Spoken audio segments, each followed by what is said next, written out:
Սիրելի հայրենակիցներ, նախ շնորհակալ եմ ջերմ ընդունելության համար եւ առաջարկում եմ մեր հանդիպումը սկսենք մեր նահատակների հիշատակը 1 րոպե լռությամբ հարգելով։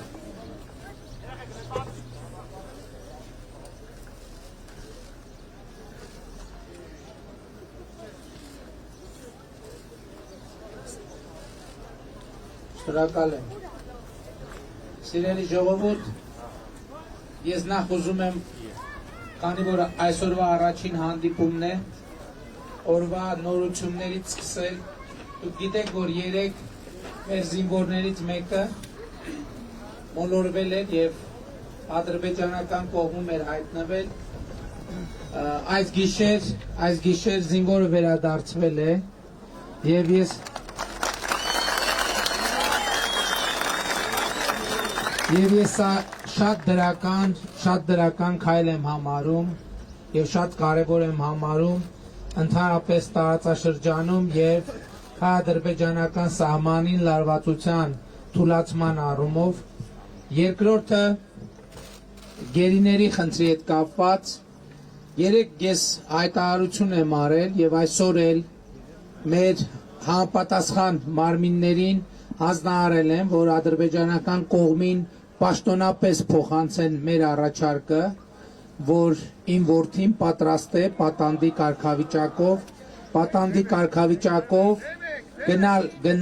գնալ Բաքու մեր բոլոր գերիների վերադարձի պայմանով։ Բայց ես ուզում եմ, որ մենք ճիշտ հասկանանք, հանկարծ չմտածեք, թե սա միակ ուղղությունն է եւ գործիքն է եւ հուսահատ քայլ է մեր գերիների խնդիրը լուծելու համար։ Ուզում եմ բոլորդ իմանաք, որ այս ընթացքում շատ ինտենսիվ աշխատանք է արվում։ Ես նույնիսկ հիմա չեմ ուզում այդ աշխատանքը գնահատել, հեռանկարները գնահատել, որովհետեւ այդ թեմայով մի նախադասություն, մի բառ ավել պակաս ասելը կարա չնախատեսված եւ ոչ անհրաժեշտ զարգացումներ առաջ բերի այդ առումով ես ուզում եմ դուք ուղղակի վստահ լինեք որ շատ ինտենսիվ աշխատանք է արվում շատ ինտենսիվ աշխատանք է արվում ընդ որում ոչ մի ուղղությամբ մի քանի ուղղություններով է արվում այդ աշխատանքը եւ հաջորդը Հայաստան-Ադրբեջան սահմանի լարվածության թուլացման առումով ես կարծում եմ որ մեր առաջարկը որը մենք արել ենք եւ որը ըստ էության ընդունվել է ԵԱՀԿ Միսկի խմբի համանախագահության կողմից այդ առաջարկը մենք պատրաստ ենք ցանկացած պահի սկսել այդ առաջարկի իրագործումը առաջարկի էությունը հետեւյալն է քանի որ Ադրբեջանն ասում է որ իրենց քարտեզներ ունեն եւ քարտեզներով է տեղով անցնում եւ խնդիրը սահմանի գծի ճշգրտման մեջ է մենք առաջարկում ենք հետեւյալը երկու կողմն են հայելային եղանակով հետ են քաշում զորքերը սահմանային գծի երկայնքով կանգնում են ռուս սահմանապահները եւ նաեւ ԵԱՀԿ Միսկի խմբի համանախագահության ներգրավմամբ մենք սկսում ենք սահմանային գծի ճշգրտման աշխատանքները Սոտք Խոզնավար հատվածում եւ ընդհանրապես մենք ասել ենք որ դեմարկացիայի գործընթացը դելիմիտացիա եւ դեմարկացիայի գործընթացը մեզ համար մերժելի չէ եւ ես ուզում եմ որ սիրելի հայրենակիցներ դուք այդ բարերից շատերը փորձում են այդ բարերով վախեցնել, լարվածություն մտցնել։ Ուրեմն չկա այդպիսի երկիր, որ նման անհրաժեշտության առաջ չի կանգնում։ Այսինքն ցանկացած անկախ երկիր ինչ որ մի պահի պետք է այդ խնդրի առաջ կանգնի։ Եվ ես ուզում եմ մեր ուշադրությունը հրավիրել այն փաստի վրա, որ նախորդ օրը ԵԱՀԿ Միսկի խմբի համանախագահող երկիր Միացյալ Նահանգները հայտարարություն արեցին, որ պատրաստ են փորձագիտական աջակցություն ցուցաբերել սահմանի դեմարկացիայի դելիմիտացիայի աշխատանքներին, միևնույն ժամանակ ընդգծելով Միսկի խմբի համանախագահության շրջանակներում Ղարաբաղի հարցի կարգավորման բանակցային գործընթացի լիարժեք վերականգնման անհրաժեշտությունը։ Սա այս ինչի համար եմ ասում, որ Հայաստանում կան ուժեր գործիչներ, որոնք ուզում են այս երկու հարցը կապել իրար հետ, ասելով, որ եթե սահմանի դեմարկացիայի, դելիմիտացիայի հարցը սկսած, ուրեմն Ղարաբաղի հարցը փակված է։ Ոչ եւ երիցս ոչ, այդպես չի սիրելի հայրենակիցներ, եւ կարող եք վստահ լինել, որ մենք այդպիսի իրադրություններ թույլ չենք տա, որպեսզի մենք կանգնենք ինչ որ փաստերի առաջ,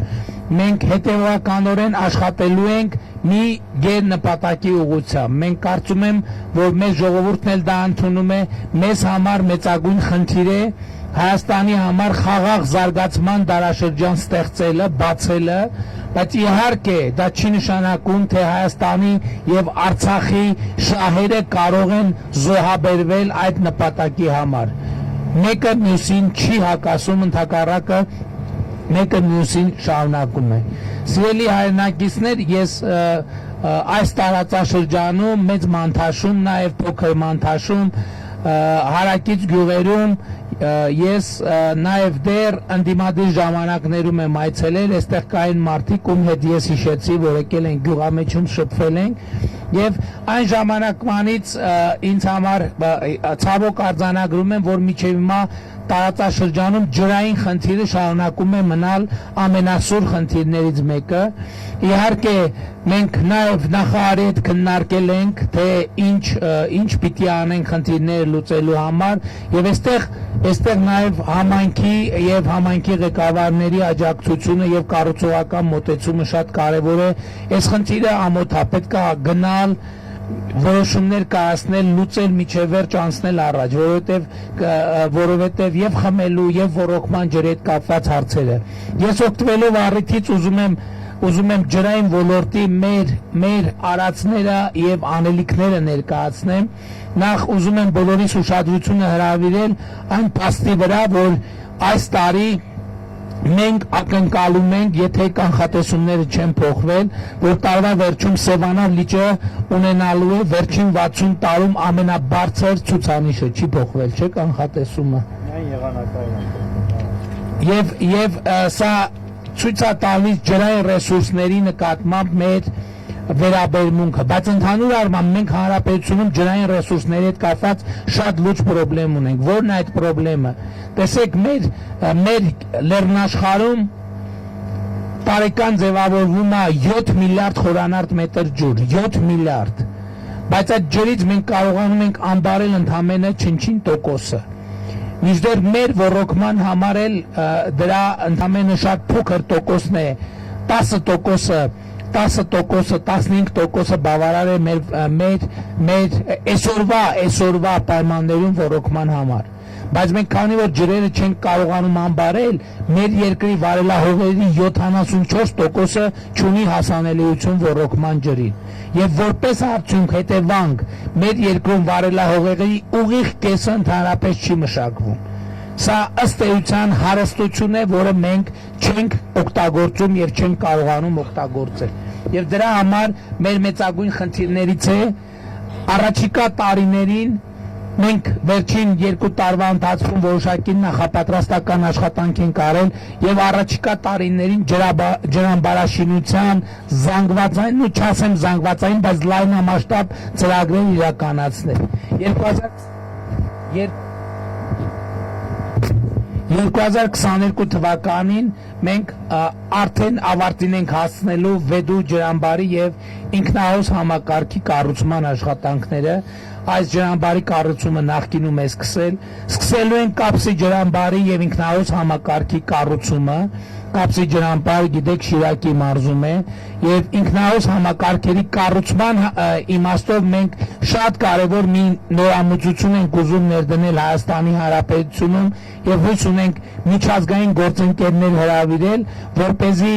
ոռոգման ջուրը հոսելու ընթացքում նաև էլեկտրաէներգիա կա, հիմա այդպիսի տեխնոլոգիաներ կան, երբ որ ջրանցքների վրա ոռոգման ներողություն ինքնահոս համակարգի վրա դրվում են տուրբիններ եւ արտադրվում է էլեկտրաէներգիա, եւ հիմա որտեղ հնարավորություն լինի այդպիսի տեխնոլոգիա ներմուծել, մենք անպայման գնալու ենք այդ ճանապարհով։ Հաջորդը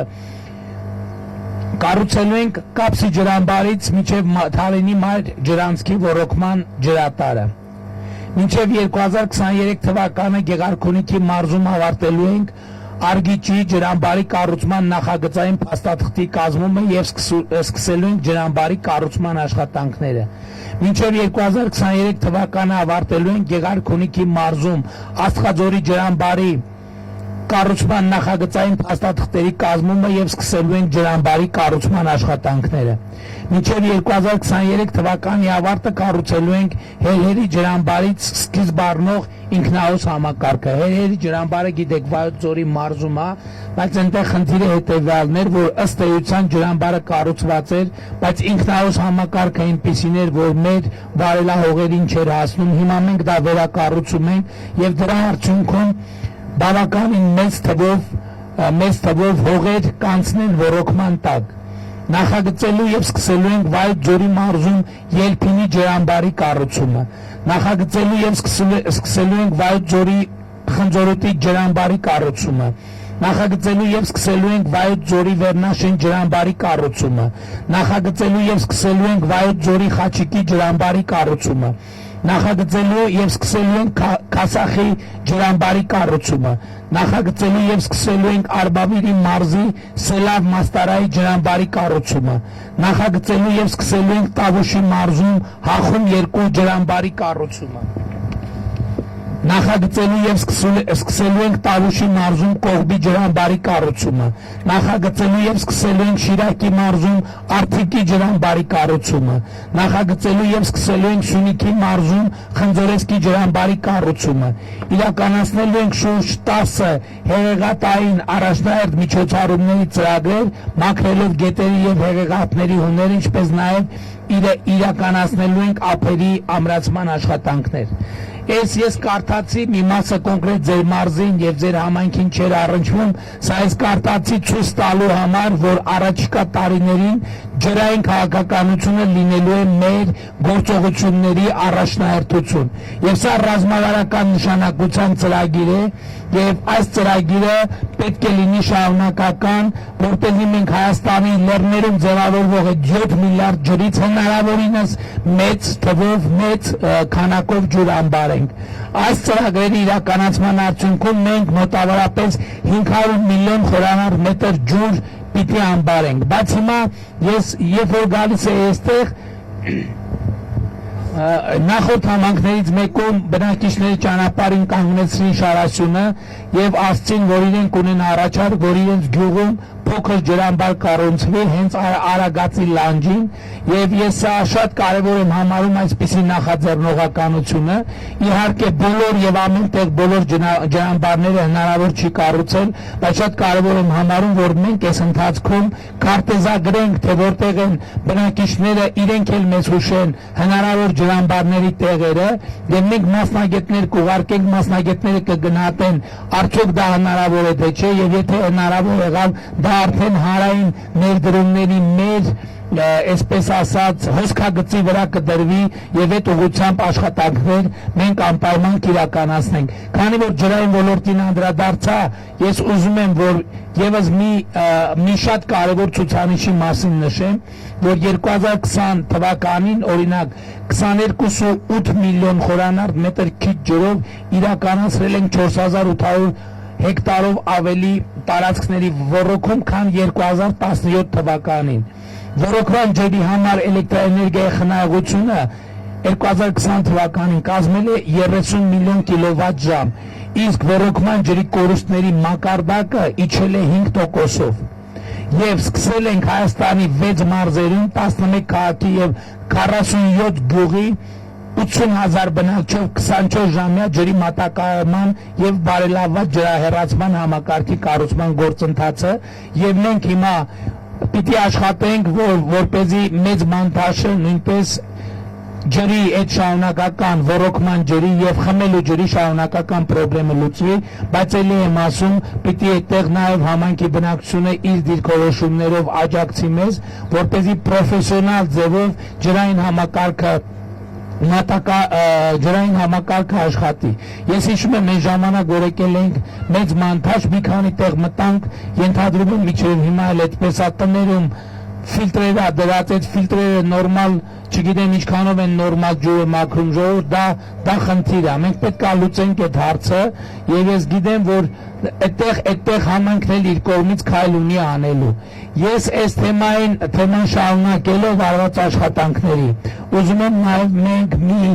այսպես ասած ամփոփենք թե այս ընթացքում կառավարության եւ համայնքի համագործակցության արդյունքում ինչ ծրագրեր են իրականացվել մեծ Մանթաշում եւ դուք էլ ասեք իրականում այս ծրագրերը իրականացվել են թե չէ։ Առաջինը մեծ Մանթաշ համայնքի գիշերային լուսավորման ցանցի անցկացում արվել է սա թե չի արվել։ Մեծ Մանթաշ համայնքի 150 մետր ներհամայնքային ճանապարհի տուֆ քարով սալապատման աշխատանքներ արվել է թե չի արվել։ Իմիջիալոց սա մեր հաջորդ ծրագիրն է եւ այստեղ էլ շատ կարեւոր է որ մենք տեսնենք այդ մեթոդը աշխատում է, իրան արդարացնում է այդ տուֆով ճանապարհը, ինչքան կծառայի օրինակ։ Հիմա մենք տեսեք Հայաստանի գյուղերում ամենամեծ խնդիրներից մեկը ցեխոտ ճանապարհներն են եւ կա խնդիր որ շատ տեղերում ուղղակի ասֆալտը չի դիմանում ռելիեֆի հետ կապված կլիմայի հետ կապված եւ մենք հիմա սուբվենցիոն ծրագրերով ընդլայնված ծրագիր ենք իրականացնում որպեսզի գյուղական փողոցները սալապատենք։ Հաջորդը ֆոտովոլտային կայանի կառուցում եւ փողոցային լուսավորության ցանցի ընդլայնում, որը պիտի արվեր 2020 թվականին արդեն պատրաստ է, շատ լավ է։ 2021 թվականին գտնվում է ամբողջական փաթեթի պատրաստման փուլում եւ նախատեսվում է հետեւյալ աշխատանքները։ Մեծ Մանթաշ համայնքի փողոցային լուսավորության ցանցի ընդլայնում եւ հին մանլուխների փոխարինումներով համակարգի մեծ մոնտաժ համայնքի գազաֆիկացման ներքին ցանցի ընդլայնում 2000 մետրով եւ մեծ մոնտաժ համայնքի 160 մետր ներհամայնքային ճանապարհի նորից տուֆ քարով սալապատման աշխատանքներ։ Ահա այսպես ժողովուրդ ջան, քայլ պետք է շենացնենք մեր երկիրը։ Ես նախորդ օրը Արագածավան համայնքում իմ դե փոքր մանթաշի տվյալները չեն տվել, հիմա հանդիպում է, որ մեծ մանթաշ է, հա? Ես հույս ունեմ, որ մյուս գյուղերում է արվել է, սուբվենցիոն աշխատանքներ արվել է, լավ կլինի, որ մեծ մանթաշում էր, ես չգիտեի, որ մի քիչ ընդլայնված հանդիպում անել, ինչ? Մյուս տեղում կհնչեցնենք նաև մյուս տեղերում կատարված աշխատանքները, բայց ինչ խնդրեմ ասեք, բա ասում էի, բա այդ էի ասում, գիտեմ,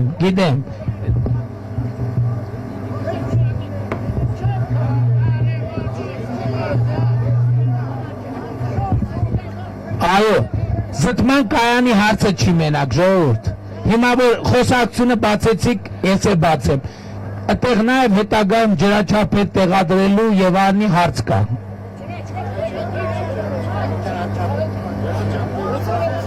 Հա?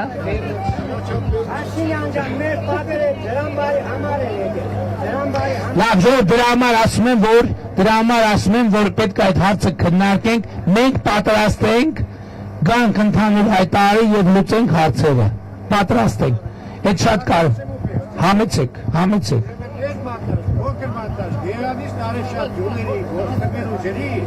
Համար այսօրվա ճակով շատ անհրաժեշտ է ամբողջ տարածքին, պարոն Փաշինյան։ Դրեն նաշների ձևով, ինչ ձևով կարելի է, որպեսզի մենք մաքուր չունենանք։ Մաքրմանկարանի մասին է խոսքը, այո, գիտեմ։ Ճակով շատ ահավոր է մեր թվելու ջրի։ Գիտեմ, ես հիշում եմ։ Ես խնդրում եմ մեր համայնքի ամբողջ համայնքի կողմից, որ այդ հարցը դրական լուծում ստանա։ Ես ասացի դեռ 2016 թիվներ, թե 17 թիվներ, թե 15 թիվներ, ես եկել եմ եւ այստեղ քանի տեղ, քանի տուն մտել եմ եւ տեսել եմ այդ ֆիլտրերը, այդ տակ այսքան բաները նստված, ես հասկանում եմ եւ շատ լավ, եկեք նենց անենք, որ ընտրական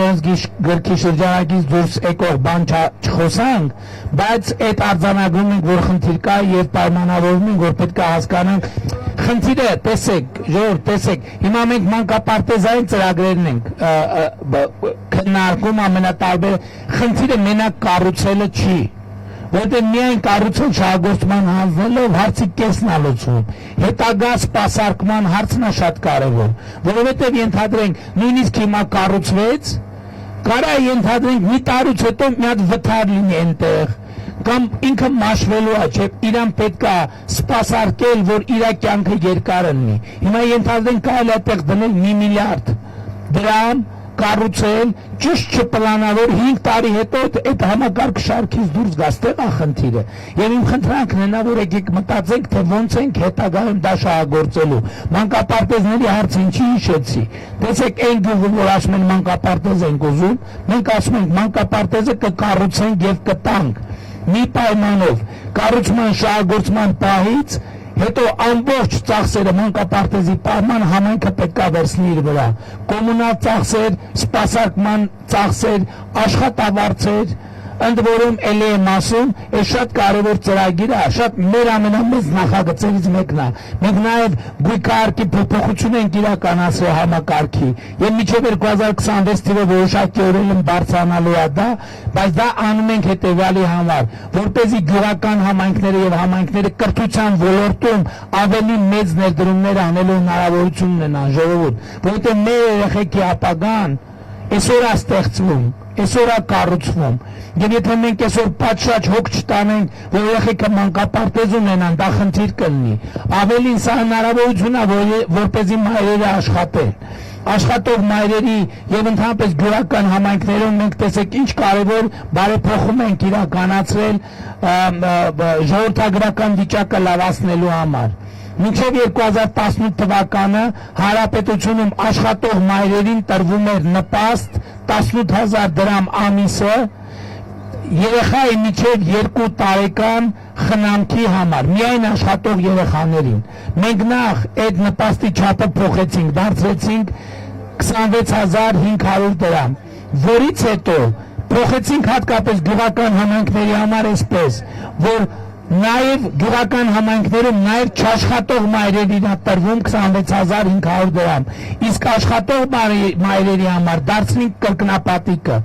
այսինքն աշխատող մայրերը, որ երեխա են ունենում, իրենք միջև երեխայի 2 տարեկանը լրանալը 53000 դրամ նպաստ են ստանում։ Իհարկե մենք այս ուղղությամբ աշխատում ենք, մենք հիմա մի նախագծի վրա ենք աշխատում, որի հետ կապված ես չեմ ուզում վերջնական հայտարարություն անել, բայց մենք մտածում ենք, որ ժողովրդագրական վիճակը լավացնելու համար երրորդ եւ յուրաքանչյուր հաջորդ երեխայի համար առանց որևէ սահմանափակման նշանակենք որոշակի նպաստ աջակցություն, որպեսզի մեր ծնողները, մեր մայրերը երեխայի հետ կապված հոգսերը ավելի հեշտությամբ տանեն։ Սա քննարկման փուլում է եւ առաջիկայում հայտարարություն կլինի, իսկ այս փուլում ես ուզում եմ անդրադառնալ կարճ արտահայտ խորհրդարանական ընտրություններին։ Ժողովուրդ ջան, մենք ձեզնից ստացած իշխանությունը վերադարձրել ենք ձեզ։ Այսօր Հայաստանում դուք բարձրագույն իշխանություն եք եւ մինչեւ հունիսի 20-ը իհարկե միշտ եք բարձրագույն իշխանություն, բայց գիտեք ոնց է, ասենք որ կա բան չէ, ոչ թե ներկայացուցիչ, ասենք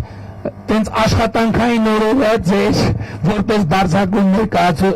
իշխանություն որոշակի սեզոններով է։ Հիմա այն սեզոնն է, որ ձեզնից յուրաքանչյուրը Հայաստանում բարձրագույն իշխանություն է։ Գիտեք դուք այսօր բոլորի, ինձնից սկսած մնացած բոլորի, նախկին, ներկա, գործող, չգործող, բոլոր պաշտոնյաների եւ հավակնորդների ճակատագիրը որոշելու եք, դուք եք որոշելու։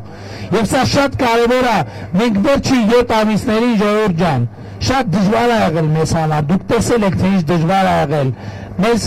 նույնիսկ մեղադրել են, ասել են, սրանք ճանկրելով, եղունգներով, ատամներով կպած են աթոռին, մենք այդ իշխանությունը մեզ համար չենք պահել, մենք այդ իշխանությունը ձեզ համար ենք պահել։ Ես ասում եմ ուղիղ եւ ամենայն անկեղծությամբ, որ դուք ոնց որոշեք, տենց էլ կլինի։ Դուք ոնց որոշեք, մի պայմանով։ Մենք ասում ենք, որ որևէ մեկը իրավունք չունի քաղաքացու կամքի վրա ապօրինի հարկադրանք գործադրի։ Այո, օրենքով նախատեսված քարոզչություն կարող են անել բոլոր նրանք, ում օրենքով արգելված չի քարոզչություն անել։ Եվ ես ուրախ եմ, որ այսօր եկել եմ առաջինը ձեզ ասելու։ Մենք ձեր առաջ մեր ունեցած շատ կարևոր մի պարտավորություն կատարել ենք, որ իշխանություն լինելու ձեր իրավունքը եւ լիազորությունը պահպանել ենք եւ բերել ենք ապահով հանձնել ենք ձեզ։ Հիմա դուք ինչ կանեք, ոնց կորոշեք։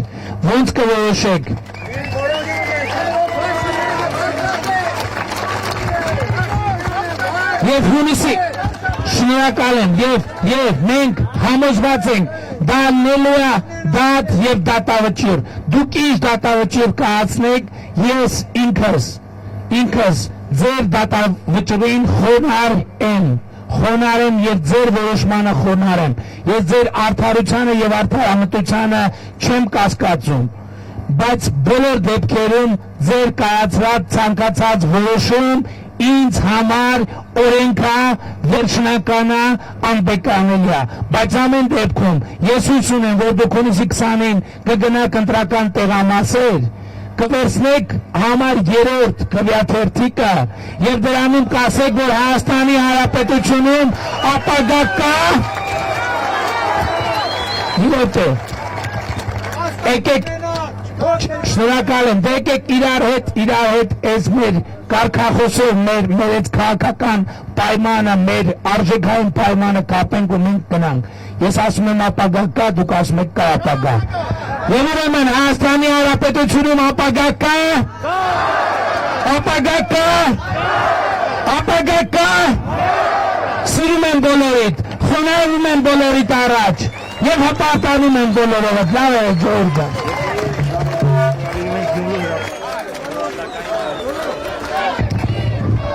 իմիջալից ասեմ որ ժամը երեկոյան ժամը 6-ին Գյումրիի Բարթանանց հրապարակում հավաք է տեղի ունենալու, ովքեր ուզում են ավելի մեր գործընկերներ ավելի շատ ելույթներ են հնչելու, բոլոր նրանց ովքեր ուզում են կամ ովքեր չհասցրին մասնակցել այս հանդիպմանը, սիրով հրավիրում եմ։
Abi biraz koş.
Ալեքսանդր